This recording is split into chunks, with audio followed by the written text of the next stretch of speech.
Nous sommes toujours dans notre enseignement, communion avec Dieu. La communion avec Dieu comme une arme de combat. Je suis dans Juge chapitre 15, verset 14 à 15. Et moi, Juge, bien laissé, je vais lire. Juge chapitre 15, le verset 14 à 15.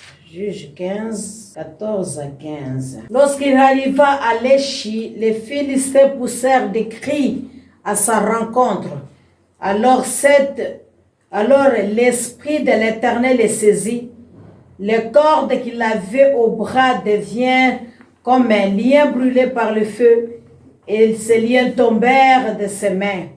Il trouva une mâchoire d'âne fraîche et étendit sa main pour la prendre. Il en tua 1000 hommes. C'est les exploits de Samson contre le Philistin. Bien-aimé, il y a trois choses qui sont nécessaires pour combattre l'ennemi et le vaincre celui-ci. Nous voyons que Samson, Delilah le poursuivait tout le temps, le Philistin, il est en train d'humilier les enfants d'Israël. Il cherchait à savoir la force lui venait d'où. Et nous voyons que Dieu lui-même, quand il a donné Samson, l'homme de Juda, ils sont montés, les Philistins, contre ces peuples d'Israël pour les maltraiter, pour les faire subir des choses qui n'allaient pas. Je ne vais pas lire toute l'histoire. Vous savez vous-même qu'à cette époque-là, de la moisson des blés, Samson allait voir sa femme et lui porta un chevreau. Il dit, je vais entrer vers ma femme dans sa chambre, tout ça, mais le père de sa femme ne lui permit pas d'entrer. Samson s'en alla, il attrapa 300 renards, il prit les flambeaux, puis il tourna la queue contre queue et tout mis en flamme et tout ça. Nous n'avons pas vu vraiment la famille de la femme de Samson s'inquiéter pour tout ça. Alors il arriva au verset 10, verset 9, le Philistin se mit en marche contre Juda et se conduire, s'étendir jusqu'à Léchi. Les hommes de Juda dirent, pourquoi êtes-vous montés contre nous? Et répondirent, nous sommes montés pour lier Samson afin de le traiter comme il nous a traités. C'est pourquoi 3000 hommes de Juda descendirent à sa caverne du rocher des rames et dirent à Samson, ne sais-tu pas que le Philistin domine sur nous? Que nous as-tu donc fait? Il répondit, je les ai traités comme ils m'ont traité. Ils lui dirent, nous sommes descendus pour le lier, afin de le livrer entre les mains des Philistins. Samson leur dit, jurez-moi que vous ne me tuerez pas. Ils lui répondirent, non, nous voulons seulement te lier et te livrer entre leurs mains, mais nous ne les ferons pas mourir. Ils les lièrent avec 2 cordes neuves et ils firent sortir du corde. Lorsqu'il arriva à Léchi, c'est la partie que nous avions lue, les Philistins poussèrent des cris à sa rencontre. Alors l'Esprit de l'Éternel les saisit. Les cordes qu'il avait au bras deviennent comme des liens brûlés par le feu et ces liens tombèrent de ses mains. Il trouva une mâchoire d'âne fraîche. Il étendit sa main pour le prendre et le tua 1000 hommes. Samson dit, avec une mâchoire d'âne, un morceau,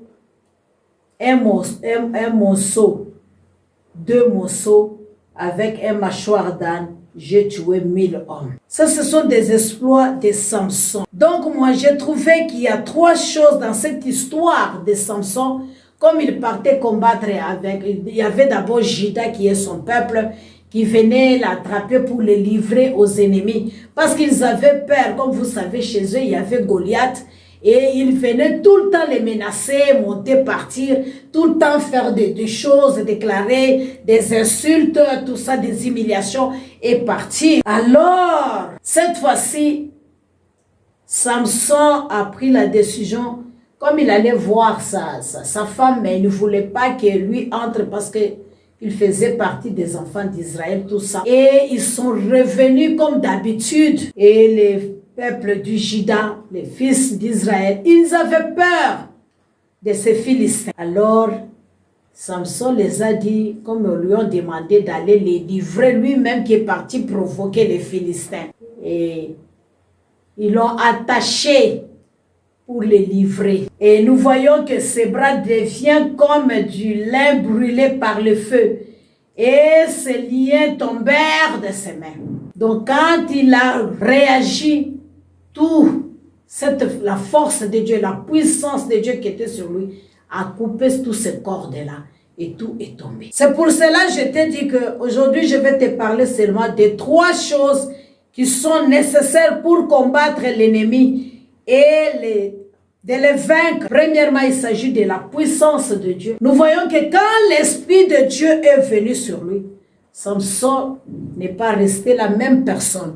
Et nous avions vu le résultat, que les cordes s'est étendues et tout vraiment comme s'est brûlé. Et il s'est levé, il a pris une mâchoire maintenant d'âne fraîche pour aller tuer avec. 1000 hommes sont morts par cette puissance. Et deuxièmement, la deuxième des choses, c'est l'audace ou l'assurance. Samson était sûr de l'onction qui était sur lui. Samson était sûr de la présence de Dieu dans sa vie. Samson était sûr des dons que Dieu lui a donnés. Que la grâce que Dieu lui a faite, c'est pour vraiment libérer le royaume de Juda. Et c'est pour combattre les Philistins qui vont savoir maintenant qu'il y a un Dieu parmi les peuples d'Israël. Il était sûr. Il était rassuré. Troisièmement, les savoir-faire et les techniques. Il savait faire comment est-ce qu'il pouvait prendre le morceau, n'est-ce pas, de trouver une mâchoire d'âne fraîche et utiliser ça dans sa main pour tuer 1000 hommes. C'est juste ça, les 3 choses. Bien-aimés, point 1, la puissance. Sans la puissance, nous ne pouvons pas affronter l'ennemi. Nous savons que si nous avons la puissance, alors nous pouvons affronter l'ennemi. Beaucoup d'enfants de Dieu, la Bible dit, mon peuple périt faute de connaissance. L'ignorance, Osée chapitre 4 verset 6. On veut bien faire quelque chose, mais quand on ne connaît pas comment le faire, on commence à fuir, on commence à se donner des faux, n'est-ce pas, excuses, de donner des fausses excuses, de s'absenter, on commence, n'est-ce pas, à avoir peur. Des fois, on ne veut pas réclamer même des fois ses droits. Des fois, on se retire. Des fois, on ne veut pas affronter. Parce que quelque part, on se dit, bon, quand il va me poser des questions, ou bien quand il va découvrir que je ne connais pas. Il y a beaucoup d'enfants de Dieu aussi comme ça dans la maison de Dieu.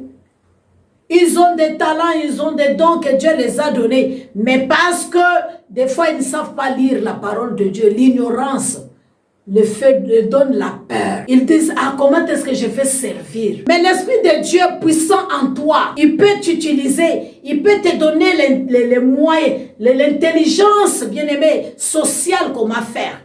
Nous avons vu les gens qui étaient intelligents à l'école, mais dans la vie courante, ils n'arrivent pas à faire des choses. Mais tu vois peut-être quelqu'un qui n'était pas très intelligent, mais il prospère dans la vie. L'intelligence sociale, il arrive à faire des choses. Ce n'est pas l'intelligence qu'on bloque les cours ou bien, n'est-ce pas, qu'on mémorise des choses, mais la réflexion, la manière vraiment de faire des choses. Mais ici, je suis en train d'abord de parler de la puissance de Dieu. À partir de l'exemple de Samson, nous voyons que lorsque le Saint-Esprit te saisit, avec une mâchoire d'âne fraîche, il peut tuer 1000 de tes ennemis. Raison pour laquelle, si tu es dans cet état, tu vas tuer seulement 1000. Peut-être les autres vont s'échapper. mais au moins tu en as tué 1000. Si tu sais ton identité en Christ, si tu connais que tu es né de nouveau, si tu sais que tu as été baptisé par le Saint-Esprit, si tu sais que tu ne marches pas par la vue, mais tu marches par la foi, si tu sais que celui qui est en toi est plus fort que celui qui est dans le monde, si tu sais qu'avec Christ, tu feras des exploits, si tu sais qu'avec Christ, tu es capable d'aller plus loin. Si tu sais qu'avec Christ, rien n'est impossible. Si tu sais que celui qui est en toi, bien-aimé, peut faire au-delà de ce que tu entends. Bien-aimé, tu ne vas pas te comporter comme n'importe qui. Si tu sais que celui qui est en toi est capable d'appeler à l'existence les choses qui n'existent pas. Si tu sais que celui qui est en toi est capable d'attirer un homme, tu ne vas pas t'exposer toi-même. Si tu sais que celui qui est en toi est capable de te libérer de ces chaînes, tu ne vas pas perdre courage. Si tu sais celui qui est en toi est capable, bien-aimé, de te recommander à un endroit, tu n'as pas besoin d'aller coucher avec un chef. Si tu sais que celui qui est en toi est capable, tu n'as pas besoin d'aller chez les marabouts. Si tu sais ton identité, que tu es un enfant de Dieu, c'est que Dieu a préparé pour Jésus. Il est pour le monde. Tout ce qu'il a fait du bien, il a donné à Christ et il l'a fait pour Christ. Bien-aimé, tu n'auras pas peur parce qu'il a donné à Christ. Et Christ est assis à la droite de Dieu le Père. Alors tu n'es pas n'importe qui. Ta vie est cachée en lui. Et tout ce que son Père lui a donné, bien-aimé, t'appartient désormais. Alors tu ne dois pas marcher tête baissée. Alors tu ne dois pas encore t'inquiéter. Alors tu ne dois pas murmurer. Tu ne dois pas pleurer. Parce que tu connais ton droit. Parce que tu sais comment est-ce que tu peux accéder à ces choses. Bien-aimé, il faut savoir qui tu es et qu'est-ce que Dieu a mis en toi. Ainsi, quand il y a la puissance en toi, vous allez vous occuper de l'ennemi et le vaincre. Est-ce qu'on peut me lire toujours Juge 16, les versets 20 à 21? Juge chapitre 16, versets 20 à 21. La Bible dit, elle dit encore, les Philistins sont sur toi, Samson. Et il se réveilla de son sommeil et dit, je m'en tirerai comme les autres fois, et je me dégagerai. Il ne savait pas que l'Éternel s'était retiré de lui. Les Philistins le saisirent et lui crevèrent les yeux. Ils le firent descendre à Gaza et le lièrent avec des chaînes d'airain. Ils tournaient la meule dans la prison. Bien-aimé, toujours par l'histoire de Samson, lorsqu'il a su qu'il avait une puissance sur lui, il a commencé à jouer, à s'habituer à l'onction, à s'habituer à la grâce de Dieu. Cette fois-ci, c'est Delilah. Il est trahi, n'est-ce pas? Parce qu'il a livré les secrets de Dieu aux ennemis. Si toi aussi tu sais que tu es un enfant de Dieu, toi aussi tu sais que l'autorité, Christ a mis en toi, la puissance en toi. Tu commences à jouer avec l'ennemi, à collaborer, à échanger, à lui dire oui, notre force est dans la sanctification. Et lui aussi, il te suggère ce que tu dois faire. Vous commencez à marchander, commencez à échanger, commencez à faire des choses comme tu as toujours l'habitude de les faire. Et c'était la vie de Samson. En sachant que l'onction était sur lui. Continuez à jouer avec des femmes. Continuez à aller chez Delilah, à se faire plaisir, le plaisir de la chair. En sachant que non, n'est-ce pas, la Bible dit que Dieu ne se répand pas de ses dons. Le Saint-Esprit sera toujours sur moi. Ces jours-là, ça n'a pas été le cas. On nous dit qu'on l'a saisi, n'est-ce pas? Il voulait se dégager, comme il a toujours l'habitude de le faire, en sachant que l'Éternel était toujours sur lui, pendant que l'Éternel s'était déjà retiré. Alors les Philistins l'ont saisi, lui crevèrent les yeux, et il fit descendre à Gaza, et les lièrent avec les chaînes d'airain. Il dormait, il tournait la mêle dans la prison. Vous voyez, jouer avec la grâce, jouer avec le don que Dieu t'a donné, jouer avec la présence du Saint-Esprit qui est en toi. Tu es toujours dans les péchés, tu te répands aujourd'hui, demain tu reprends encore. En tout cas, tu vas encore vers ton copain, ta copine, demain tu reviens encore. Tu fais la ruse, tu te caches, tu penses que rien n'est connu devant Dieu. Mais Dieu t'observe. Les gens ne peuvent pas voir. Les gens ne peuvent pas connaître. Mais un jour, il va te livrer publiquement. Parce que tu es en train de jouer avec les péchés. Un jour, Satan va venir. Et comme il a quelque chose de lui en toi, il a le droit légal maintenant de mettre sa main sur toi. Comme je dis toujours, s'habituer dans la présence de Dieu amène la mort. S'habituer dans les choses de Dieu détruit la vie chrétienne. S'habituer au sacré détruit les choses de Dieu, des relations, l'intimité avec Dieu, l'intimité avec nos frères et sœurs, l'intimité que nous avons, la relation que nous avons avec les hommes de Dieu, parce qu'on est habitué. Et toi-même qui es habitué à faire des choses, un jour, on va te crever les yeux comme on a fait pour Samson. On l'a crevé les yeux. Quand on va te crever les yeux là, c'est le jour où tu sauras qu'on ne joue pas avec Dieu. Dieu prend toujours son temps. La Bible dit que pour que la patience, il faudrait que la patience puisse arriver à sa perfection. Pour ceux-là qui sont patients. Alors Dieu prend toujours la patience pour te rappeler de rentrer, pour te donner l'occasion d'arranger, pour te donner l'opportunité. Bien-aimé, si Dieu te donne l'opportunité, ne fais pas les mêmes erreurs que tu as toujours fait. Parce que ça ne veut pas revenir deux fois. Il faut en saisir cette opportunité-là et faire ce que Dieu te dit de faire. Beaucoup de gens jouent avec des opportunités. Beaucoup de gens jouent avec les péchés. Beaucoup de gens trouvent plaisir. Les gens aiment les ténèbres plus que la lumière. Parce que le péché, ça fait du bien. Mais on ne sait pas que derrière ça, il y a un fruit qui est amer, qui est la mort. Qui peut être la mort physique, tout comme la mort spirituelle. Et lorsque la puissance de Dieu s'était retirée de Samson, il devient aussi faible que tout autre homme.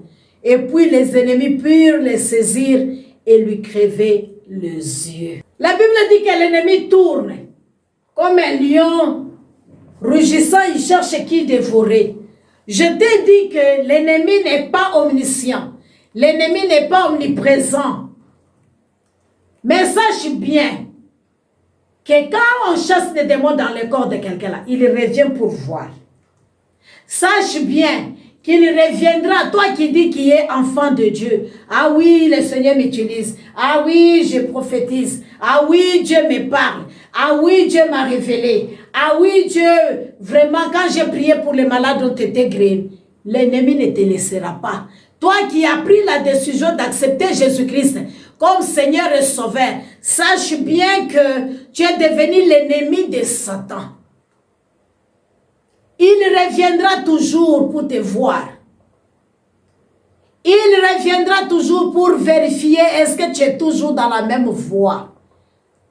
Avec des sollicitations, avec des gâteaux sur le plateau, pour te présenter avec des bonnes paroles, pour te dire qu'ils sont des flatteries. C'est pourquoi moi je n'aime pas quelqu'un qui me flatte. Quand je te fais quelque chose, ou bien je te dis quelque chose, dis-moi clairement, on arrange. Parce que la flatterie là, quand je découvre ça, je change carrément. Parce que je sais que tu ne m'aimes pas. Parce que c'est Satan qui flatte les gens. Parce qu'il veut arracher quelque chose en toi. Et dans la flatterie, il n'y a pas le vrai amour, il n'y en a pas. C'est du mensonge, c'est du flatterie. Même dans les camaraderies, c'est comme ça. Chacun cherche son intérêt, il vient, il te flatte, il te dit l'histoire de quelqu'un pour que ton cœur se tourne contre cette personne-là et que tu t'attaches à lui. Mais quand il dit ça, qu'est-ce qu'il vise derrière ça? C'est changer ton cœur. C'est te détourner de cette personne. Quand il te parle du mal de ton mari, quand il te parle du mal de ta femme, quand il te parle, est-ce que c'est pour construire ou c'est pour détruire? Est-ce que c'est pour vous séparer ou c'est pour vous unir? Il faut étudier, il faut voir. Quand on vient te dire toujours, ah, tu as entendu, ah, celui-là que Maman Kassongo prêchait, c'est toi. Ah, on a cité ton nom. Ah, on a fait. Qu'est-ce qu'il poursuit derrière? Ah, dans cette église-là, qu'est-ce qu'il poursuit derrière? C'est pour détruire. Il ne veut pas que ta foi puisse grandir. Quand quelqu'un te dit, oui, oui, moi je ne prie pas, mais Dieu fait, c'est faux. Dieu ne peut pas faire sans que tu pries. À moins que tu me dises que tu as prié pas longtemps, je peux comprendre encore. Mais si tu me dis, je ne prie jamais, mais Dieu fait toujours, oui, le soleil sort, c'est pour les biens, pour les mauvais. Dieu n'est pas injuste. Il bénit tout le monde de la même manière. Mais il y a des choses que nous accueillons, que nous recevons des grâces, surtout dans certains domaines. Si tu ne pries pas, tu ne recevras pas. Alors si quelqu'un te dit, il a reçu un don de guérir les malades sans prier, ça va m'étonner. D'où ça vient? Si quelqu'un dit, lui là, il est en train, en tout cas, de faire des miracles, il n'y a pas même équipe d'intercession dans son église, il n'y a pas même la prière qu'on fait pour qu'il fasse ces campagnes d'évangélisation là. Lui, il se lève seulement le matin, il se réveille, il commence à faire. Pour vous qui n'aimez pas prier là, ça m'étonne. Je sais que la source n'est pas Dieu. Parce que chaque homme de Dieu là, même 2 minutes, 3 minutes dans la présence de Dieu, il prie. Dans sa chambre, il prie. Nous avons besoin de la puissance de Dieu pour pouvoir nous occuper de nos ennemis et les vaincre.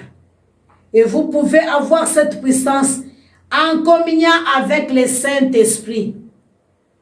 Et si nous disons nous ne voulons pas le Saint-Esprit, ah, bien-aimé, là il est impossible vraiment.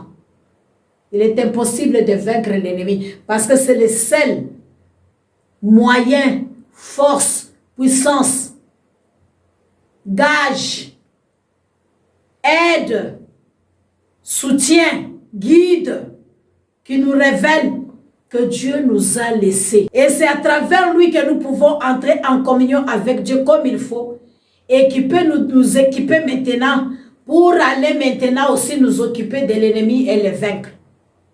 Maintenant, si toi tu dis que tu n'aimes pas le Saint-Esprit, si toi tu dis que l'histoire du Saint-Esprit là c'est faux, si toi tu dis que notre église nous on ne croit pas en ça, gloire à Dieu, vous êtes libre, mais vous ne serez pas des chrétiens victorieux. Vous ne serez pas des chrétiens victorieux. Un chrétien qui n'a pas encore été baptisé dans le Saint-Esprit là, un chrétien qui n'a pas reçu le Saint-Esprit là, un chrétien qui ne prie pas en esprit en vérité là, il n'y a pas victoire pour lui. Il n'y a pas victoire pour lui.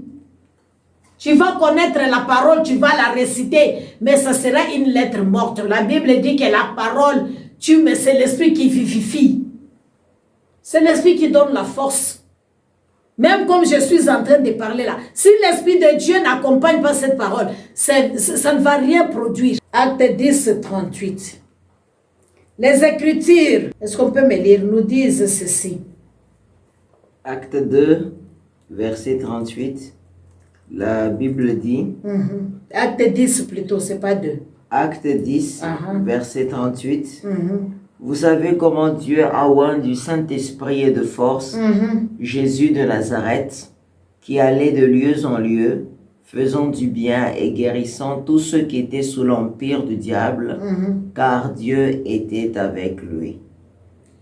Car Dieu était avec lui, le Saint-Esprit l'a oint. Et il allait de lieu en lieu, faisant du bien et guérissant les malades, tous ceux qui étaient sous l'emprise ou l'empire du diable, car Dieu était avec lui. Comment est-ce qu'il pouvait faire si l'Esprit de Dieu n'était pas avec lui? Si Dieu ne l'accompagnait pas dans ce qu'il était en train de faire? Donc il est impossible, à moins que ce soit les contrefaçons, à moins que ce soit la magie, à moins que ce soit les forces des ténèbres, à moins que ce soit un esprit de ténèbres, parce que le diable copie toujours ce que Dieu a déjà fait. Vous savez qu'il était au ciel, il connaît certaines choses. Alors il copie toujours, il fait toujours copie, hein, comment on dit? Contrefaçon. Contrefaçon. Un copié déjà. Pour faire tromper les gens, disant que c'est Dieu, mais ce n'est pas Dieu. C'est une contrefaçon. C'est pourquoi beaucoup de gens, ils disent même, ah moi j'ai le sixième sens. Sixième sens, ce n'est pas l'Esprit de Dieu. Hein? Ah moi quand je pense toujours, il y a quelque chose qui me dit, il y a quelque chose. Je lis les pensées de Dieu, c'est un esprit démoniaque. Ce n'est pas l'Esprit de Dieu. Ah moi, vraiment, ma grand-mère ne prie pas, mais quand elle rêve les choses. Mais vous oubliez que Satan aussi travaille. Il a aussi des révélations, des visions et toutes choses. Il y a des choris et d'autres choses qu'on fait pour avoir aussi des révélations. Ce n'est pas tout ce qui... Rappelez-vous de cette femme-là, toujours dans Acte 16, quand elle était en train de crier, oui, écoutez Paul, il est serviteur de Dieu. La Bible dit, ce qu'il disait là, c'était vrai. Mais l'esprit qui était en elle n'était pas l'esprit de Dieu, c'était l'esprit de Python. Donc ce n'est pas tout ce que les gens vous révèlent. Oui, j'ai rêvé, je t'ai vu. Tu penses que c'est l'esprit de Dieu, ce n'est pas l'esprit de Dieu. Il y a des voix qui parlent, des fois ce sont des voix des sorciers, les voix des esprits. Ce n'est pas l'esprit de Dieu. C'est pourquoi il faut vérifier, il faut beaucoup prier, être sûr que réellement c'est l'esprit de Dieu qui te parle. Et nous voyons quand l'Esprit de Dieu vient, ne va pas te conduire dans les péchés, ne va pas te conduire dans les mal, ne va pas te conduire à haïr les gens, ne va pas te conduire de détruire les gens, ne va pas te conduire de diviser les gens, ne va pas te conduire de calomnier, ni de mentir sur les gens. Mais l'Esprit de Dieu te conduit dans la vérité. Il parle du Père et il parle aussi de Jésus-Christ. Tout ce que Dieu lui révèle, il ne parle pas de lui-même. La Bible nous dit qu'il nous conduira dans toute vérité. Et c'est sur base, sous l'onction de l'Esprit de Dieu, qui va maintenant conduire, bien-aimé, à exercer le ministère ou les dons qui est en toi pour exercer cette puissance-là qui va maintenant se manifester en étant en communion avec qui? Avec le Saint-Esprit. Et c'est pour cela que nous voyons Christ libérer les captifs. Les fils de Sépha, ils se sont dit oui. Comme nous voyons Paul chasser les démons là, nous aussi nous allons chasser les démons. Tout comme les gens dans les églises. Quand Dieu ne t'a pas appelé à ce ministère-là, pourquoi tu veux le faire? Tu vas te lever, appeler les gens. Venez, je vais vous délivrer. Ils vont te frapper d'abord toi-même. Parce que Dieu ne t'a pas confié cette mission-là. Toi-même, tu ne marches pas dans la crainte de Dieu. Toi-même, tu n'obéis pas. Tu es déjà dans la malhonnêteté. Mais tu veux chasser les démons. Tu ne vois pas que tu vas te créer des amis toi-même. Beaucoup de gens font comme ça. Comme notre pasteur a fait là, moi aussi je vais faire. Tu pries, il n'y a rien. Ce n'est pas un don que Dieu t'a donné. Ce n'est pas que Dieu n'a pas entendu ta prière. Mais c'est parce que le don là, Dieu ne t'a pas donné. Et c'est pourquoi on s'hasarde toujours. Quand on est serviteur ou servante, l'air reste dans ce que Dieu t'a dit. Quand nous regardons sur le net, on voit les gens faire des choses. Toi aussi tu t'élèves. Oh, moi aussi. Je vais faire ceci, je vais faire cela. Si Dieu ne t'a pas mandaté pour ça là, pourquoi tu t'agites? Pourquoi tu veux le faire pour faire plaisir aux gens? Fais ce que Dieu t'a donné parce que l'onction est avec toi dans cette obéissance-là. Reste dans ton couloir. Plusieurs s'élèvent, je deviens pasteur. Tu n'as pas la confirmation même que Dieu t'a appelé. Tu n'as pas, l'église même ne reconnaît pas que Dieu t'a appelé à ça. Tu veux faire tel ministère, l'église n'a pas reconnu. Mais toi, tu t'autoproclames. Bien-aimé, c'est dangereux. C'est très dangereux. S'habituer dans la présence de Dieu.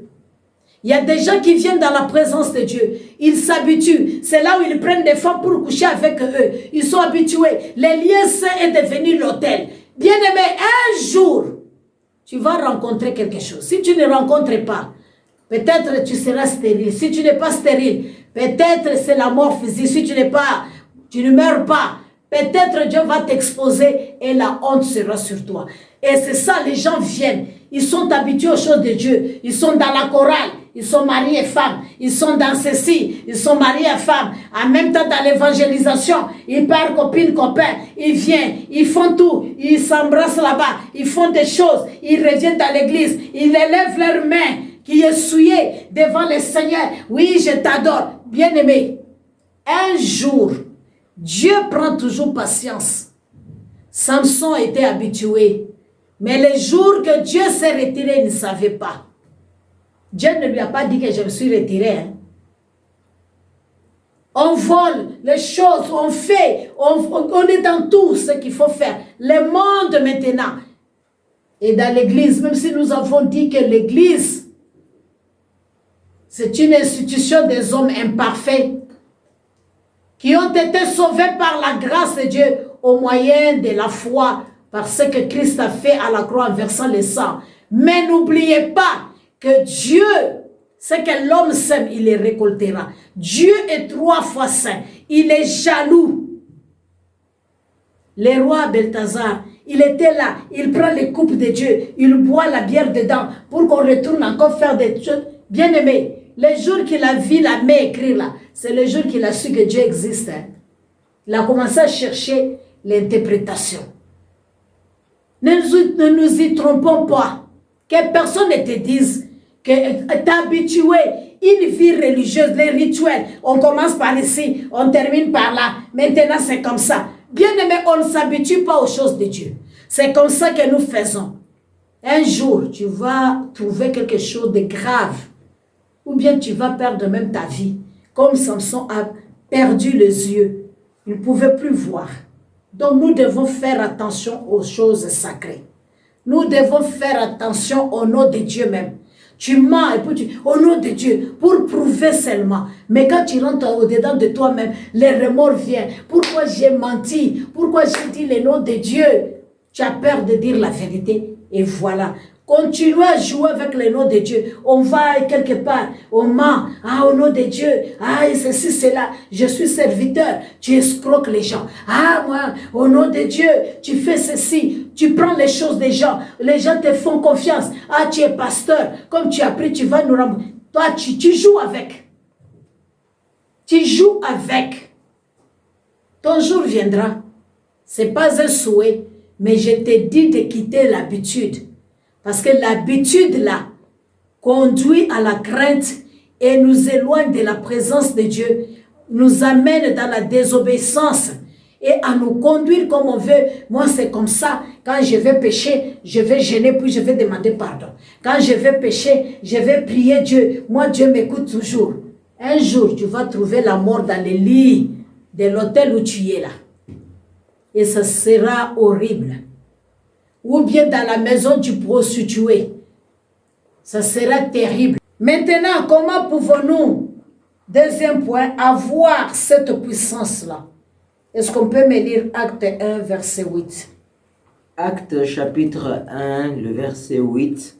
La Bible dit, « Mais vous recevrez une puissance, le Saint-Esprit survenant sur vous, et vous serez mes témoins à Jérusalem, dans toute la Judée, dans la Samarie et jusqu'aux extrémités de la terre. » Vous recevrez une puissance, le Saint-Esprit survenant sur vous.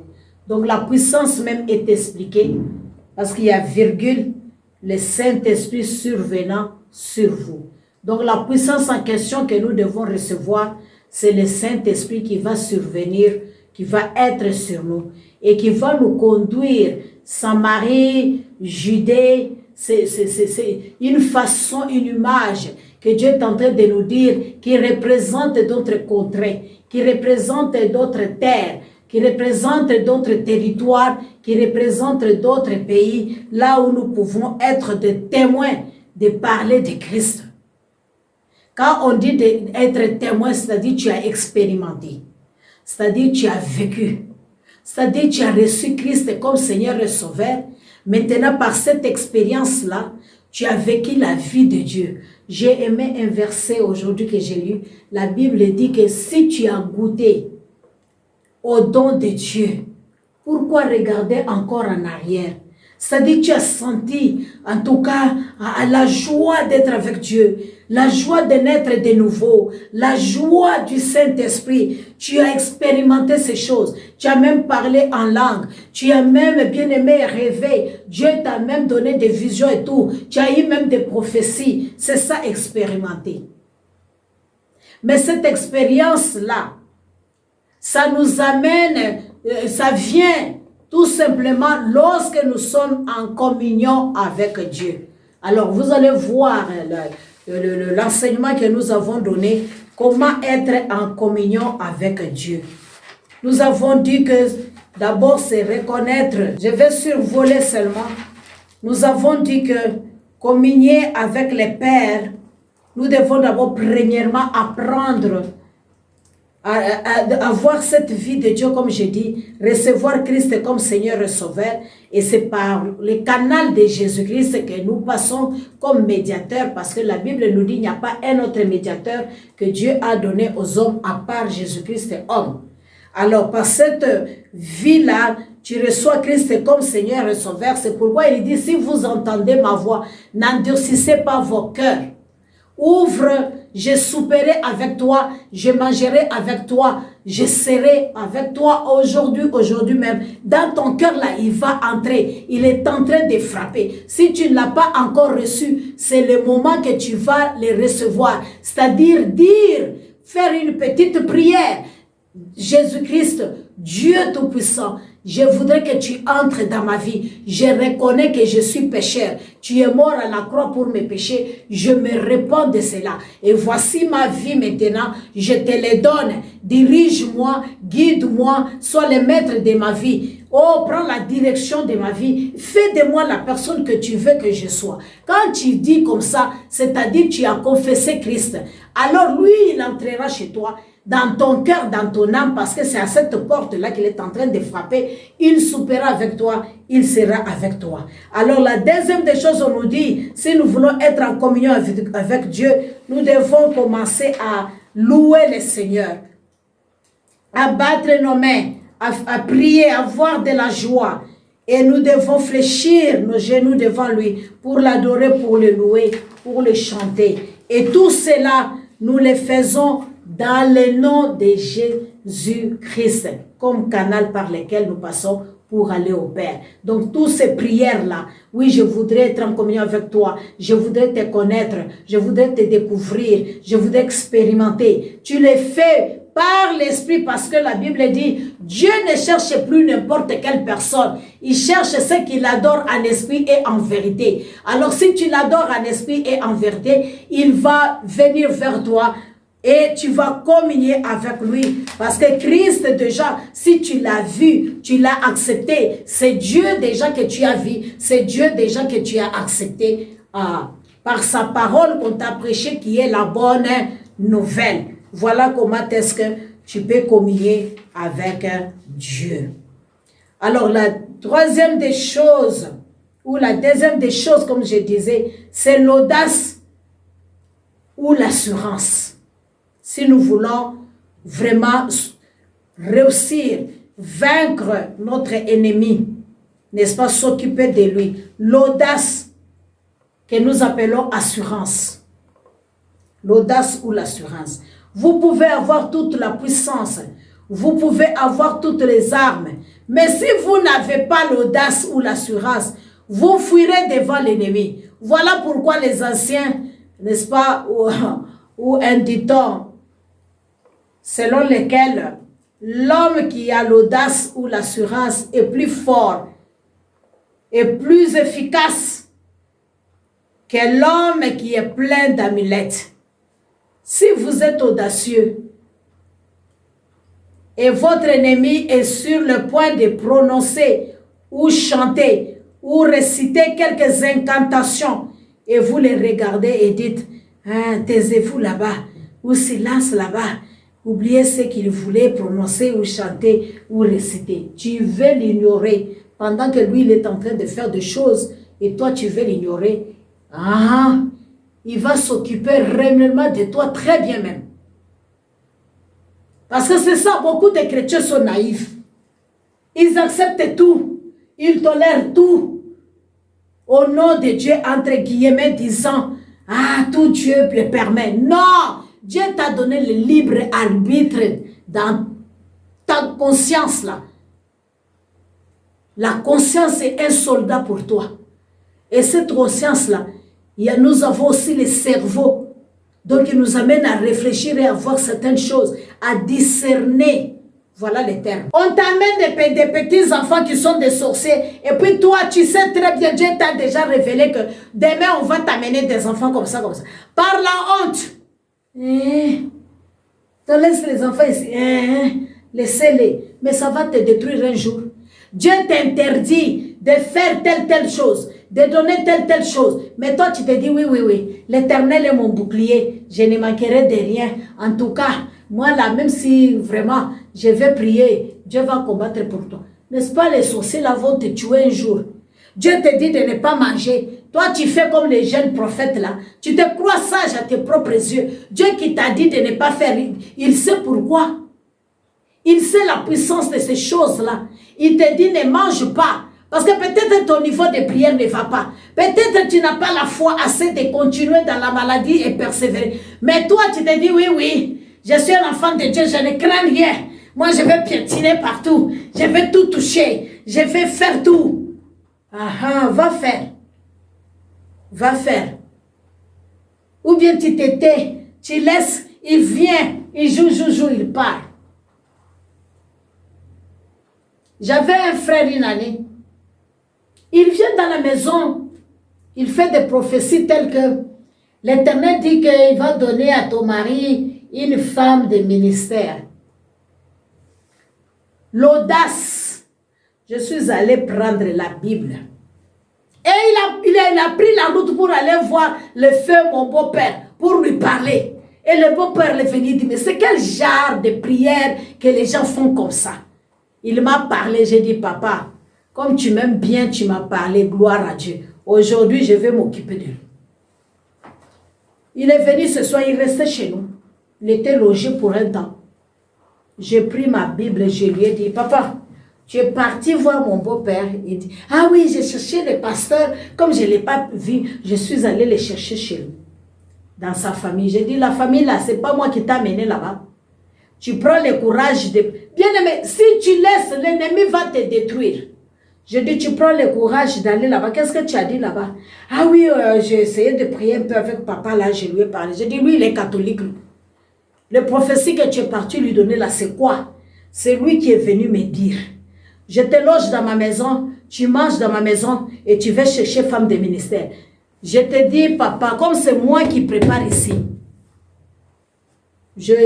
par respect, je voudrais au moins après 2 jours, 3 jours, que vous puissiez chercher où aller. Quand la femme de ministère là viendra, tu viendras manger ici. Ah, il était là en train de me regarder. Hein. Mon mari est venu, lui a parlé. J'ai dit, tu ne peux pas venir détruire ce que Dieu a uni. Tu ne peux pas venir détruire mon mariage pour amener une femme de ministère. Moi, je t'ai reçu, tu manges à mes mains. Et puis, tu vas me détourner pour que tu amènes quelqu'un de ta tribu ou bien de ta famille comme femme de ministère. Quelle femme de ministère? Est-ce que dans l'église ici, il y a femme de ministère? Est-ce que dans la doctrine même pentecôtiste, il y a femme de ministère? Est-ce que toi-même, tu as une femme de ministère? Toi-même, la femme avec qui tu vis là, tu ne l'as pas encore dotée, tu n'as pas encore fait. C'est aller donner des prophéties pour que les autres puissent divorcer, amener les femmes. J'ai dit, ici, chez moi, ça n'existe pas parce que dans la parole de Dieu, j'ai lu de A à Z, je ne vois pas les ministères des femmes, femmes des ministères ici, je ne le vois pas. S'il y en avait au moins, j'allais accepter, mais il n'y en a pas. Et j'ai demandé l'argent à mon mari. 2 jours après, ah non, je n'ai pas l'argent pour le loyer, pour chercher, je voudrais même 2 pièces ou 3 pièces. Je dis, voici l'argent. Chercher maison par terre. Et c'est avec ça, les gens disent, Maman Gassanga est mauvaise. Je ne suis pas mauvaise. Je suis en train de défendre mes intérêts. Et je connais, j'ai l'assurance que c'est mon mariage. Alors je ne peux pas laisser quelqu'un venir détruire. Je m'en fous de ce que la personne va dire. Mais moi, j'ai protégé. J'ai l'assurance que c'est mon mari. Toi, tu ne viendras pas faire autre chose ici. Donc, si je n'ai pas cette audace-là, je ne vais pas vaincre. Il n'y a pas question de commencer à pleurer pendant que tu sais faire le bien, tu ne le fais pas. Tu commets un péché. Au lieu de dire à la personne, cette chose que tu fais là, ça ne se fait pas. Tu gardes cela, tu gardes cela. Tu es rongé au-dedans de toi, ça te détruit. C'est vrai, il y a des choses qu'on peut parler, il y a des choses qu'on ne peut pas dire. Mais il y a des choses, il faut s'élever aussitôt. Parce que quand tu gardes trop, tu réserves trop. Bien-aimé, ça va te ruiner toi-même. Le temps que tu te relèves là, ça sera un grand combat. Comme je dis toujours, tu vas prendre une fille de 30 ans, 40 ans, toi tu es marié, tu viens la mettre dans la maison, une cousine, un cousin. Bien aimé, ça va ronger ta maison là, s'il ne craint pas Dieu, si tu ne le conduis pas dans le chemin de Dieu, s'il n'accepte pas Christ dans ta maison, prier il ne fait pas, alors l'église il ne fait pas. Qu'est-ce que tu fais avec cette personne? Demain il reste dans ta maison là, tu es déjà, je ne sais pas, au marché ou quoi, et reste couché avec ton mari, tu commences à pleurer, parce que tu n'es pas... Tu ne réfléchis pas bien. Elle est déjà à l'âge nubile. Elle est déjà à l'âge où elle sent les sentiments, les choses. Pourquoi toi tu viens de te marier? Tu prends une fille de tel âge comme ça, tu viens rester avec elle dans la maison. Elle va te détruire. Si elle n'a pas la crainte de Dieu. Parce que le monde actuellement, les gens pensent autrement. C'est toi qui as la compassion de lui. Mais elle pense d'être à ta place. Elle pense te remplacer. Peut-être elle a des conseillers qui sont en train de la dire non, elle te dépasse en quoi? Elle n'est pas belle plus que toi. Mais toi, tu ne sais pas. Toi, tu as cette compassion-là. La personne vient te faire des choses. Et finalement, les gens vont dire à toi aussi, toi, pourquoi tu as pris une personne plus âgée comme ça? C'est elle qui fait maintenant la gentillesse à côté de ton mari. C'est elle qui est là maintenant. Toi-même, tu penses que non, c'est parce que c'est ma soeur, parce que c'est tel. Mais elle a déjà développé d'autres pensées. Si tu ne te réveilles pas, quelque chose va arriver, puis tu vas pleurer. Elle va te remplacer. Et pour renverser ça, ça sera un combat à longue haleine. Pourquoi? Parce que tu n'as pas utilisé la sagesse. Parce que tu ne veux pas veiller sur toi-même et sur ta maison. Tu ne veux pas être audacieuse de dire non, non, s'il faut, donnez-moi petit enfant. Parce que je vais le faire grandir selon moi. Je vais l'éduquer selon moi. Parce qu'une grande personne, un arbre, si c'est déjà courbé, c'est difficile de redresser ça. Il faut du travail.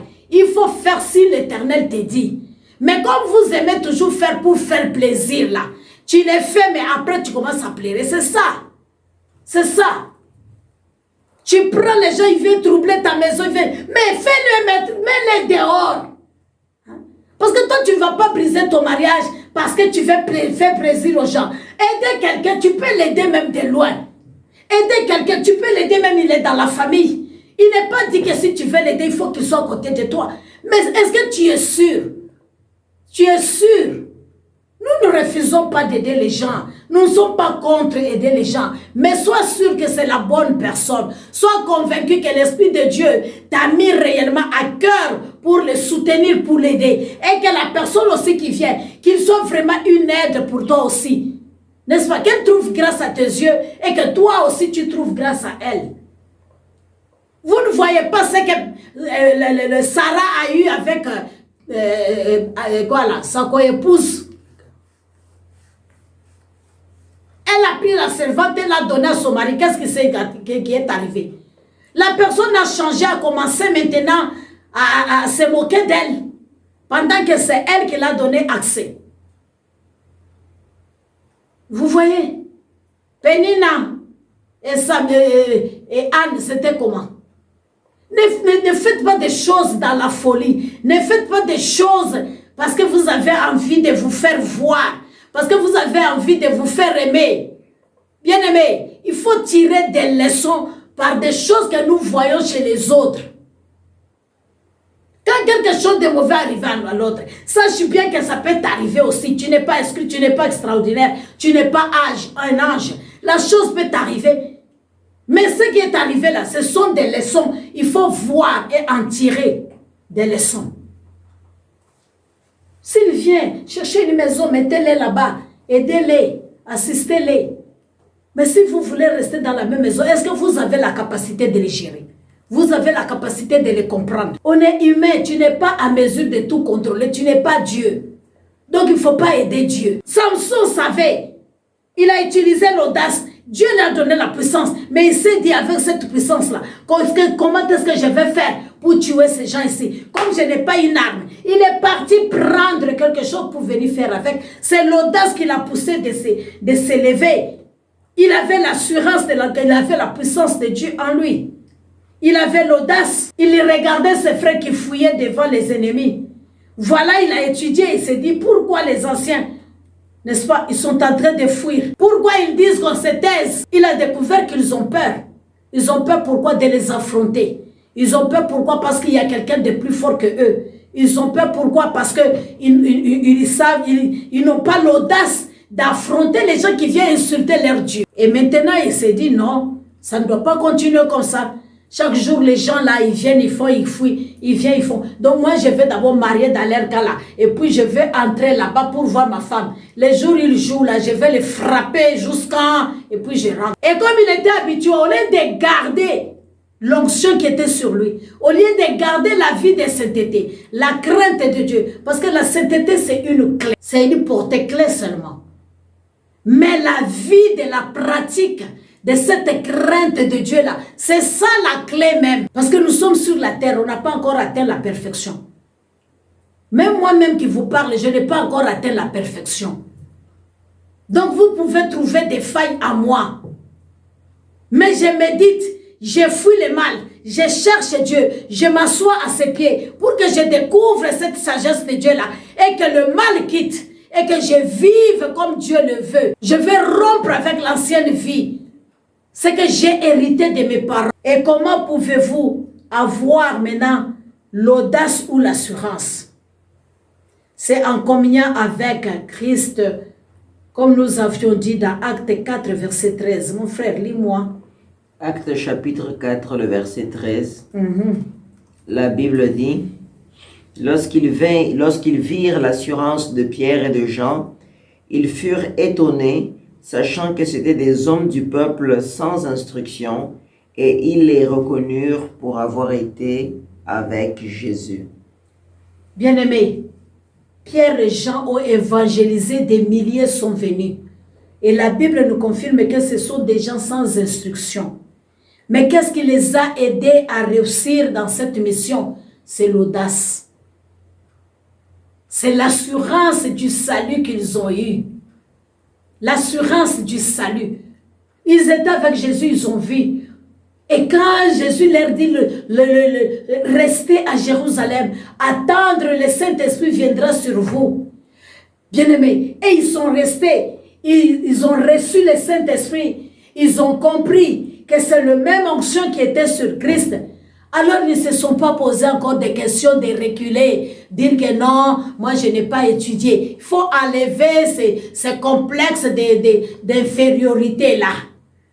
Il y en a d'autres aussi, ils n'arrivent pas à faire à cause des complexes de supériorité. Moi là, comme je ne parle pas en langue, moi là, comme je ne parle pas de prophétie, je ne peux pas évangéliser. Une façon de s'excuser de ne pas travailler pour Dieu. C'est pas normal. Ah, moi là, je ne peux pas faire. Ah, moi là, je ne sais pas lire. Et alors, on a vu des gens qui ne savaient pas lire à cause de la prière, cherchant Dieu tout le temps, ils sont arrivés à lire. Moi, j'ai vécu avec des gens que j'ai vus. C'est pas une histoire, j'ai vécu ça. Mais pourquoi toi, tu te décourages? À cause des complexes. Ah, moi, je ne sais pas parler français. Demandez aux gens. Dans mon pays, moi, j'ai parlé dans ma langue. Mais je suis venue ici dans un pays où c'est difficile d'évangéliser. C'est un pays fermé. Mais je me suis dit, le peu que je connais là, les Français que je connais à l'école là, je vais parler. N'est-ce pas, je parle aussi un bon français. C'est l'audace. C'est le courage. C'est l'assurance de savoir que Christ est à moi, mais je peux faire quelque chose avec le Seigneur. Les gens peuvent rire, les gens peuvent dire, les gens peuvent calomnier, les gens peuvent critiquer. Je m'en fous. Moi, je m'attache au Seigneur. Je fais ce que Dieu me dit de faire. Je suis ce que Dieu dit que je suis. Ça ne me diminue en rien. Et je continue à apprendre, à me mettre au pied des gens. J'apprends. Comment il faut faire l'œuvre de Dieu. J'apprends auprès des autres. Comment est-ce que d'autres femmes travaillent pour le Seigneur? Comment est-ce qu'ils sont arrivés à réussir? Comment est-ce qu'ils sont arrivés à faire quelque chose? J'apprends. Mais si toi, tu ne te mets pas à cette place-là, tu n'as pas d'abord l'assurance que le salut est en toi. Quand on te pose des questions, chaque jour on prêche l'évangile, c'est toi qui es premier à te convertir. Tu n'es pas sûr que tu as reçu Christ. Et puis de deux, tu n'es pas sûr que vraiment tu es un enfant de Dieu. Vraiment, tu dois vraiment approfondir cette connaissance-là. Tu es dans des divers. Ta foi même, elle est vacillante. À un moment donné, je vais laisser. Celui-là m'a regardé. Moi, je laisse. Le pasteur m'a parlé. Moi, j'abandonne. On n'a pas soutenu. Moi, je laisse. Et on ne m'a pas visité. Moi, je ne vais plus. On m'a critiqué dans l'église. Moi, je laisse. La maman présidente. Moi, je laisse. Le papa pasteur. Il a fait ceci. L'argent de l'église, là. On ne m'a pas donné crédit. On ne m'a pas donné. Moi, je laisse. Bien-aimé, tu ne sais pas qui tu es et qu'est-ce qui est en toi. Et tu ne sais pas où tu vas. C'est pour cela, quand tu ne connais pas, c'est ça l'ignorance. Tu ne sais pas que Christ a investi en toi. Qui peut investir et laisser cet investissement-là pourrir comme ça? Mais tu dois chercher à comprendre qu'est-ce qui ne va pas pour que cet investissement-là ne puisse pas être gâché. Tu ne peux pas mettre les trucs dans ta maison ou bien dans les business et l'argent là se perd. Et toi tu acclames, tu dis voilà, comme ça se perd, c'est bon. Non, non. Et c'est Dieu que vous voulez qu'il puisse regarder les fidèles dans l'église, les enfants de Dieu. C'est là qui pleurent pour découvrir Dieu, les Dieu qui découvrent Dieu. Et que toi tu viens le détruire et que Dieu laisse. Pendant que Dieu a investi dans cette personne-là, l'Esprit de Dieu est dans cette personne-là. Et tu veux que tout ce que Dieu a mis aussi en toi-même là, comme bagage, comme parole, comme force, comme puissance qui est en toi pour évangéliser. Tu as la capacité de parler à quelqu'un, la personne se convertisse. Tu as la capacité de témoigner ta vie, ce que Dieu a fait. Mais tu fermes la bouche. Tu veux que Dieu te laisse. Maintenant, si tu veux que Dieu te laisse pour faire quoi? Dis-moi maintenant. Parce que nous tous nous prions pour combattre l'esprit des morts. On est déçus, on est déçus, on est déçus. Mais maintenant, l'esprit des morts, là, Dieu te demande. Tu pries pour que j'enlève l'esprit des morts. Pour que tu fasses quoi? Tu pries pour que je te donne un mari. Pour que tu fasses quoi? Vous voyez que Dieu regarde l'intention. Tu veux te marier pour te venger pour de ceux-là qui te riaient dans ta famille, tes cousines et tes cousins. Le motif n'est pas bon. Dieu ne va pas te donner un mari. Tu veux te marier pour que tu fasses vengeance à ta belle-sœur. Dieu ne te donnera pas un mari. Tu veux avoir telle chose pour que les gens voient comment est-ce que j'ai une voiture. Quand j'arrive là, c'est là où tu fais du bruit. Pour que tout le monde regarde. Dieu ne va pas te donner motif. Qu'est-ce qui t'anime? Qu'est-ce qui t'anime de la chose que tu demandes? Dieu donne toujours aux gens qui ont un cœur humble, un cœur sincère, un cœur qui peut aider une autre personne. Si tu n'as pas ce cœur-là, Dieu ne te donnera pas. Ah, c'est pour moi, parce que j'ai étudié, j'ai été à l'université. Eh bien, Dieu ne voit pas l'intérêt de son royaume dedans. Il ne voit pas l'intérêt de l'éternité dedans. Qu'à travers toi, il y a une personne qui peut être sauvée. À travers toi, il y a une personne qui peut dire Dieu merci. À travers toi, il n'y a pas quelqu'un qui peut dire ah, que Dieu te bénisse abondamment. Il va te donner pourquoi. Il faut toi-même répondre. Donc, bien-aimé, autrement dit, quand vous communiez avec Dieu, quand vous communiez avec Jésus-Christ, vous recevrez cette audace et cette assurance. Je ne dis pas les ailes amères, où on va pour faire des dégâts. dans la vie des gens au nom de Jésus. Non, non, je ne parle pas de ça. Je ne parle pas de l'audace pour mépriser les gens, je ne parle pas de ça.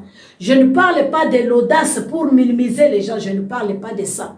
Je ne parle pas de l'audace sans gêne, en tant que femme ou en tant qu'homme ou bien en tant que serviteur ou servante. Je ne parle pas de ça. Je parle de l'audace d'affronter l'ennemi, de te lever dans des situations où tu sais que ces situations ici, si je m'étais vraiment comme Mardoché avait dit à Esther, c'est de ça que je parle.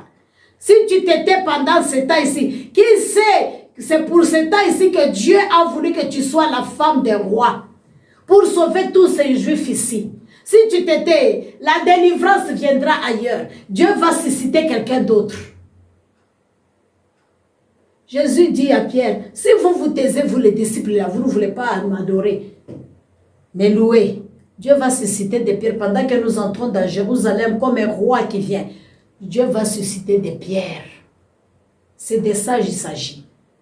On recule, ne pas faire des choses. Toujours parce que, toujours parce que, on n'a pas l'audace d'avancer. On n'a pas l'audace d'oser faire. Tu veux faire, tu es là en train de pleurer, tu n'as pas de travail, mais tu es très intelligent. Pourquoi tu ne peux pas créer quelque chose pour toi? Pourquoi tu ne peux pas faire? Tu es toujours là. Moi, je n'ai pas de moyens. Mais commence petit. Qui te dit qu'il faut commencer grand? Commence petit. Ne néglige pas les faibles commencements. Tu as une idée. Commence par là. Quand ça sera grand, maintenant tu vas convertir ça dans ces grands projets que tu rêves là. Non, non. Tu veux beaucoup d'argent pour commencer quelque chose. En tout cas, moi je ne peux pas. Moi je ne peux pas. J'attends l'argent. Tu auras des millions quand? Toi-même en voyant ton travail que tu fais là, tu auras des millions un seul jour. Toi-même en voyant les ressources que tu gagnes là. Si tu n'économises pas petit là, tu penses que tu vas acheter une maison, tu as l'argent pour acheter d'un coup comme ça 300 une maison. Pourquoi tu ne peux pas commencer petit? Parce qu'on manque l'audace. On est toujours là. On regarde les autres, on les envie. Mais nous-mêmes, on ne peut pas faire. On est toujours derrière les gens. Et quand tu es derrière les gens, après, ils te voient comme idiot. On te voit comme quelqu'un de rien, de moins que rien. Parce que tu es toujours derrière eux. N'est-ce pas, il y a des gens qui se croient plus grands à cause de ça, n'est-ce pas? Il y a des gens qui se disent même les tribus les plus grands, les gens les plus grands, les familles les plus connues, les ceci. Pourquoi? Parce que les gens sont toujours derrière eux. Si vous ne les suivez pas, demandez la grâce de Dieu. Et Dieu va vous accorder aussi cette grâce-là. Mais vous les suivez, après ils vous ridiculisent. Après ils vous voient comme des papiers. Après ils vous voient comme n'importe quoi. C'est parce que vous êtes toujours derrière eux. Vous ne voulez pas révolutionner votre intelligence. Vous ne voulez pas penser autrement. Vous ne voulez pas saisir des occasions pour faire. Vous voulez toujours être derrière. Et c'est ça, il faut développer ça. Si tu ne trouves pas le travail, développe un travail pour toi. Dieu va t'aider. Tout le monde n'a pas commencé, seulement comme ça, ils ont commencé quelque part. Prie Dieu de mettre de bonnes personnes sur ta voie et tu vas faire ce que Dieu dit. Troisième point pour conclure, les savoir-faire techniques. Vous devez savoir comment faire utiliser la puissance que vous avez. Comme je l'ai dit dans Osée 4, verset 6, mon peuple est détruit parce qu'il lui manque la connaissance. S'il faut une formation, va faire une formation. S'il faut apprendre auprès de quelqu'un, humilie-toi. Ça aussi, les enfants de Dieu. On est toujours gonflé pendant qu'on ne connaît rien. On est toujours gonflé. Ah non, non, non, moi je ne serai jamais derrière quelqu'un. Moi je ne demanderai jamais pardon à quelqu'un. Moi je ne crains personne. Moi je n'ai pas besoin de quelqu'un. Moi, de tel langage, ça montre que tu es orgueilleux. Parce que la personne qui ne compte jamais sur les gens là, il est toujours orgueilleux ou bien orgueilleuse. Nous avons toujours besoin des autres. Nous avons toujours besoin des autres. Toi, c'est ça qu'on voit même sur Facebook là. Il y a des gens qui n'ont pas besoin de gens. Quand quelqu'un met sa vidéo, ou bien une église, ou bien tu le connais bien, vous êtes, pourquoi tu as voulu être ami avec cette personne? S'il met maintenant la chose, tu ne peux pas cliquer. La méchanceté, tu ne peux pas cliquer. Tu ne peux pas apprécier sa photo. Tu ne peux pas dire ceci. Toi, Tu es là, mais tu veux qu'on fasse pour toi. Non, non, ce que tu sèmes là, c'est ce que tu vas récolter. Tu rejettes les gens, on va te rejeter aussi. Tu ne veux pas accepter les gens, on ne va pas t'accepter aussi. Parce que tu récoltes ce que tu sais. Et tu récoltes la mer. Pourquoi? Des langages hautains. On est tellement hautain. Je ne peux pas descendre. C'est moi qui est meilleur. Tu n'es pas meilleur. Il y a de meilleurs plus que toi. Celui qui est meilleur, c'est Christ même lui-même. On n'a pas de considération des autres. Il est de quelle tribu? Il est de quelle ville? Il est d'où même? Et c'est quel pays même? Il vient d'où même? Qu'est-ce qu'il a qui me dépasse? Non, ce n'est pas quelque chose de ce qui te dépasse. Si la pensée du jour est bonne, tu cliques. Tu partages. Si tu t'es habillé bien, je clique, je partage. Ça n'a rien à voir avec ma foi. Ça ne me ôte rien en faisant ça. Je t'encourage tout simplement. Tu vas voir, c'est les enfants de Dieu là qui n'aiment pas encourager les autres. C'est les enfants de Dieu là qui sont méchants et jaloux. C'est les enfants de Dieu là. Et ils n'apprécient jamais ce que les autres font. Quand tu fais quelque chose, il apprend que tu as réussi. Il te demande, ça même là, tu as eu où? Ça même là, il y a une dame comme ça qui m'a montré ça. Ça même là, c'est pas ça. Moi, j'ai... arrête de ridiculiser les gens. Si tu as vu, c'est moins cher aussi pour moi. Si tu as vu quelque part aussi, c'est pour toi. Ça n'a rien à voir avec ça. Il faut apprécier les autres. Il faut apprendre à encourager les autres. Il faut apprendre à voir ce qui est dans la personne, l'aider à s'épanouir, l'aider à s'exploser. Parce que nous sommes méchants, nous ne voulons pas la gloire de quelqu'un d'autre. On veut que tout soit pour nous. Qui t'a dit que Dieu, s'il veut bénir quelqu'un, va te demander toi?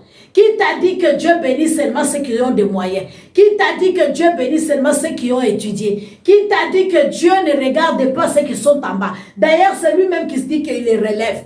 Qui t'a dit que toi, tu continueras jusqu'à la mort là où tu es? Quand tu es en train de gonfler, quand tu es en train de te voir là, que toi, tu es quelque chose, que toi, tu n'as jamais eu... J'ai entendu quelqu'un qui dit, il ne demandera jamais pardon chez quelqu'un. Il ne s'humiliera jamais. D'ailleurs, le terme, l'adverbe là, jamais là, c'est l'orgueil qui te pousse de le dire.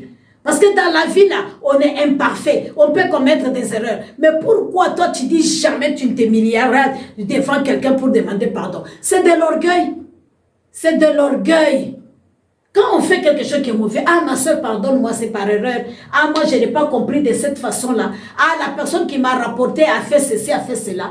Et c'est fini, vous avancez.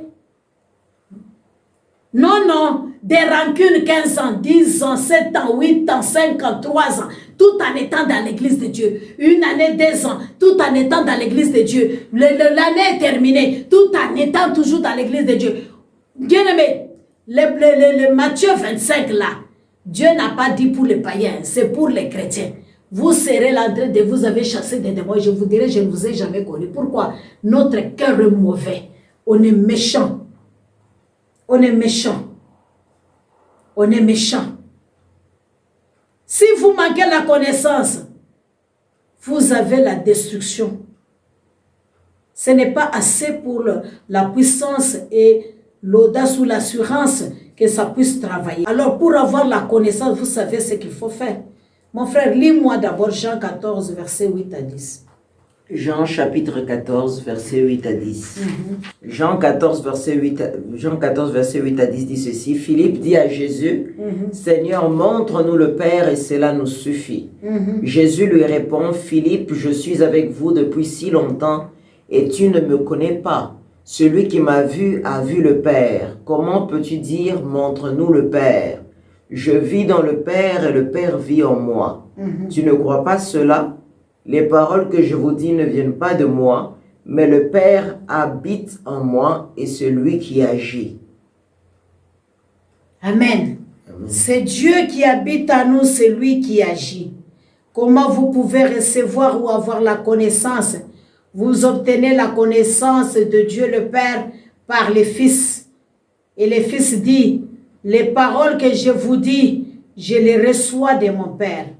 Quand vous voulez avoir la connaissance de la façon dont vous devez vous occuper de l'ennemi, vous communiez avec Dieu le Père, vous communiez avec Dieu le Fils. vous aurez de l'audace et de l'assurance. Vous communiez avec le Saint-Esprit, vous aurez la puissance. Vous communiez avec Dieu le Père, vous aurez la connaissance. Et Jean 8, 31, 32 nous dit, et il dit aux Juifs qui avaient cru en lui, si vous demeurez dans ma parole, vous êtes vraiment mes disciples, vous connaîtrez la vérité et la vérité vous affranchira. Pour combattre et être victorieux pour tout temps, vous avez besoin de connaître la parole de Dieu en vérité. Vous devez mémoriser la parole de Dieu. Tout ce dont vous avez besoin pour détruire l'ennemi, pour être rassuré et résumer ces choses, c'est être en communion avec Dieu lui-même. Cette communion-là avec Dieu le Père vous donnera la connaissance. Et cette communion avec le Fils vous donnera l'assurance. La communion avec le Saint-Esprit vous donnera la puissance. Plus l'ennemi que vous devez affronter est grand, plus le temps que vous passerez avec la Trinité sera long. Autrement dit, plus vous restez en communion avec Dieu, plus vous devenez plus puissant, plus vous devenez audacieux et rassuré, plus la connaissance, n'est-ce pas, pour s'occuper de l'ennemi, accroît en vous, grandit en vous. Permettez-moi de partager ce secret que nous avons. Cette période pendant laquelle vous pouvez maintenir toujours un démon lié, limité. Quand vous liez un démon, au bout d'un temps, il sera encore libre. Autrement, si vous êtes qu'une fois que vous liez le démon restera lié pour toujours. Alors tous les démons du monde auront été liés à l'heure même où nous les lions. Et parce que les gens ont lié les démons, seul Dieu sait pendant combien de temps il reste lié. Mais quand vous liez un démon, au bout de temps, il s'échappe. Ainsi, d'une manière par laquelle nous pouvons nous occuper des démons et les empêcher de s'approcher de nous de façon permanente et de nous assurer que nous sommes en communion constante avec Dieu Tout-Puissant. C'est dangereux, bien-aimés, si les batteries sont déchargées, les batteries spirituelles. Pour les monter, il faut la machine. Vous devez démarrer vraiment à grand, tourner la machine, n'est-ce pas, pour recharger des batteries, tout ça. Moïse était vraiment pendant 40 ans dans le désert à faire quoi? À charger sa batterie. Après avoir chargé sa batterie pendant 40 ans, il put affronter les gouverneurs du monde à l'époque, c'est-à-dire Pharaon. Et il a vaincu. Il s'est occupé de la mer Rouge, des Amélécites, de l'eau amère, Massamériba, n'est-ce pas? Et ainsi de suite. Exode 17, n'est-ce pas, quand vous lisez 8 à 16. Moïse, lorsqu'il eut combattu les Amalécites, il dit à Josué de combattre dans la vallée, mais il monta au sommet de la colline pour aller communiquer avec Dieu, et d'où il élevait ses mains. Quand lui, ses mains s'abaissaient, les enfants de Dieu étaient faibles. Mais quand ses mains montaient davantage, les enfants de Dieu, en tout cas, ils réussissaient. Vous avez besoin de passer ou de consacrer du temps à communier avec Dieu, à charger votre batterie avant d'affronter l'ennemi et le vaincre. Vous vous rappelez que nous savons pas combien de temps Élie avait communié avec Dieu avant qu'on lui présente, n'est-ce pas, dans 1 Roi, chapitre 17, le verset 1 et les autres. Soudain, Élie le Tidibite, l'un des habitants de Galade, dit à Akab, l'Éternel est vivant, le Dieu d'Israël, dont je suis serviteur. Il y aura cette année, si ni rosée, ni plus, sinon à ma parole. D'où vient cette force? D'où vient cette autorité? Bien-aimé, c'est par le temps qu'il a eu. Il a affronté un grand ennemi. Beaucoup de temps à communier avec Dieu. La batterie sera chargée. Et puis nous pouvons occuper facilement de l'ennemi. Samuel 16, le verset 17 à 18. Ce n'est pas un seul jour qu'il est sorti, bien-aimé. Mais il est resté plusieurs temps à côté, n'est-ce pas, David, à côté du roi. Il était dans le désert derrière les brebis, en train de se former, en train de chanter des cantiques, composer des psaumes, communier avec Dieu Tout-Puissant. Alors ce n'était qu'une surprise plus tard. Quand il est venu affronter Goliath, c'est avec cette expérience qu'il a eue. Mais si toi, tu ne veux pas rester dans la présence de Dieu longtemps, tu ne veux pas prier, tu ne veux pas chercher comment il faut affronter l'ennemi, avoir des techniques. Nous voyons David, c'est l'expérience physique. Nous avions vu aussi Samson, c'est l'expérience physique. Il a utilisé les mâchoires, n'est-ce pas, de l'âne fraîche pour combattre. Donc il y a certaines choses que tu vas faire avec la connaissance physique. Parce que des fois aussi les enfants de Dieu, nous sommes bornés. Les études que nous étudions là, ça doit nous rendre aussi service dans la maison de Dieu. Tu connais l'ordinateur, tu connais telle chose, tu connais telle chose, tu connais préparer, tu connais faire ceci, tu connais faire des décorations, tu connais bricoler. Viens avec ça. Ça là, l'Esprit de Dieu va t'utiliser. À un moment donné, tu vas créer quelque chose. À un moment donné, tu peux faire quelque chose. Non, non. Nous, on fait tout dans le spirituel. Et finalement, quand on arrive de faire des choses, on ne sait plus faire. Aller à l'école, on néglige. Non, non. L'école, là, c'est l'esprit. C'est le non, bien. À notre connaissance. Non, à notre foi, il faut ajouter aussi la connaissance. Donc, c'est très important. Ce qu'il a vu là, c'est ce qu'il a pris pour appliquer. C'est ce qu'il a vu pour appliquer. Donc, si nous voulons être puissants, soyons en communion avec Dieu le Père, Dieu le Fils, Dieu le Saint-Esprit. Adorons le Père en esprit et en vérité. Adorons les deux maintenant. Adorons-les dans nos prières, dans nos maisons. Adorons-les quand, sans cesse, si la prière est nécessaire, pendant que nous sentons que c'est nécessaire de prier. Pierre est entré en action. Il a vu Jésus-Christ faire. Quand il a parlé, rappelez-vous quand il était devant Ananias et Saphira, c'est l'Esprit de Dieu qui a travaillé. Il a déclaré et ils sont morts. Bien aimé, c'est l'Esprit de Dieu. Il a vu qu'on ne peut pas mentir l'Esprit de Dieu. Il s'est occupé des esprits des mensonges. Alors, bien aimé, Dieu est le même hier, aujourd'hui et éternellement. Il est l'alpha et l'oméga, le commencement et la fin. Alors, le chemin et la vérité. Faisons ce que Dieu nous dit. Prions en langue. Chantons en langue. Faisons tout par l'esprit. Et nous allons vaincre l'ennemi. Que Dieu vous bénisse abondamment.